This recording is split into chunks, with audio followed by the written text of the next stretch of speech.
freelance photographer based in England, but I work around the world, mainly in the border areas of Burma and inside Burma as well.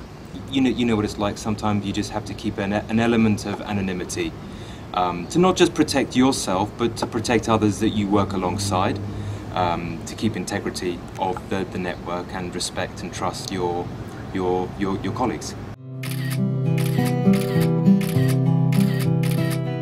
For the former political prisoners, for the current prisoners in jail, to raise awareness. Hopefully, I'd like to think on an international level.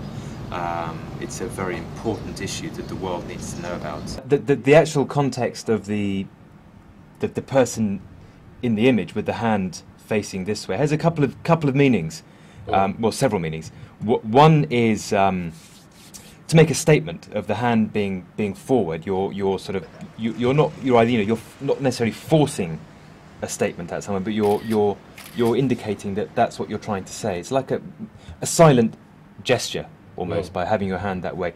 Also, we often write on our hands to remember things. So you write names, or you write something to remind yourself about something, be it go and buy a pint of milk or a bottle of beer or whatever it is you want to do.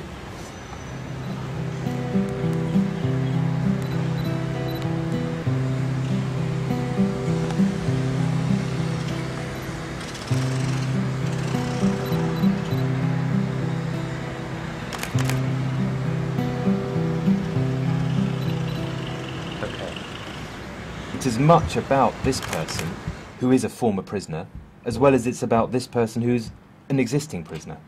So they're both, two are the same one, so to speak, really. But it's just important to capture the ordinary nature of what these people are doing, because at the end of the day, they're ordinary people who have done nothing wrong, but at the same time have this extraordinary character.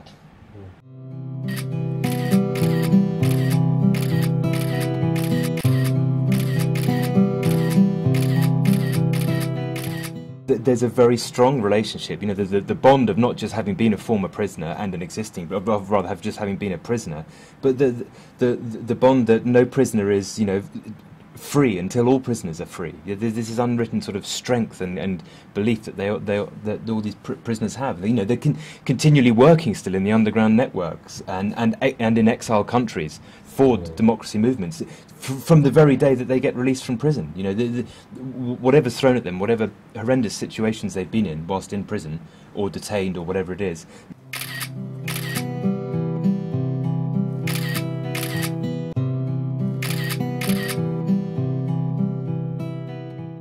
I've managed to photograph 87, 88 former political prisoners.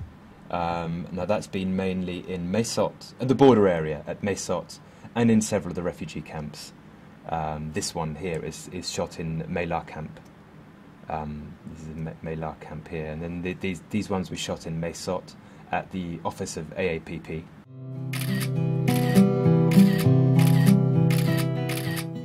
I wasn't concentrating so much on making them beautiful portraits as such photographically. I wanted them to tell a story, because that's the most important thing, the story of this person and this person who's in jail.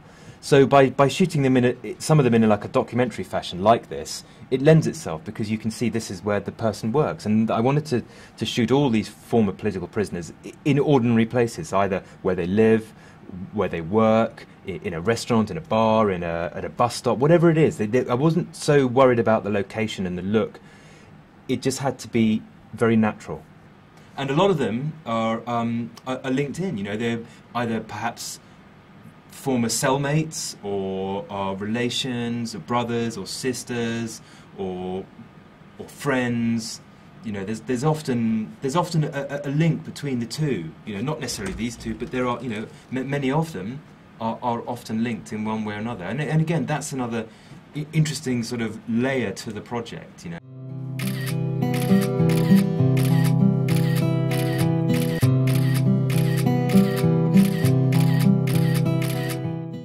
He had been targeted when he was targeted, but this was before '88. He was jailed in 1983. and why he had been targeted specifically. And he just simply said, because I'm Karen. Accumulative years that the former prisoners have spent in jail, I want that to add up to the same amount of prisoners that there are in jail. So at the moment there's, let's say, 2,160 prisoners in jail. So all the years that these guys have spent in jail has to add up to 2,160. Now at the moment, you know, it's quite mind-boggling, it's extraordinary. But I've photographed 87 or so, 88 former prisoners.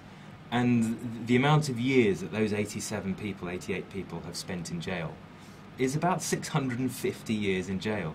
You know, and that is absolutely extraordinary. You know, and it's important also to, as I said, you know, to have these background shots because it's immediately identifiable that this here's a former prisoner who's, you know, not just a former prisoner, but he's in a refugee camp now. You know, so that gives another layer to it. You know, well, what are they doing there, and where do they go from there, and how is their life now?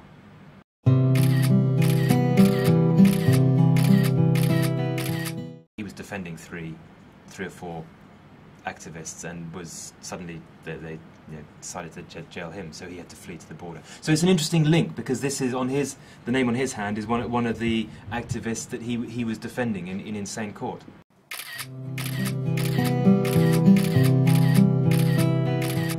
And another person who I was, you know, very privileged and lucky to meet in Nupo camp, Ugambira's sister.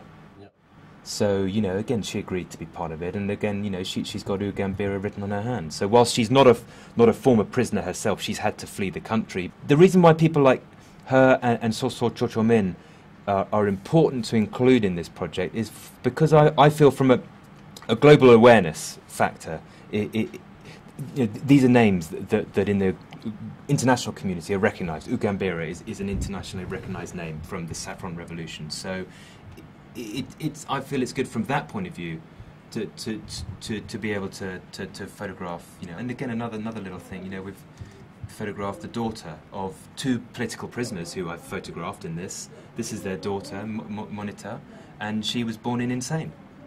So again, it's another little kind of link.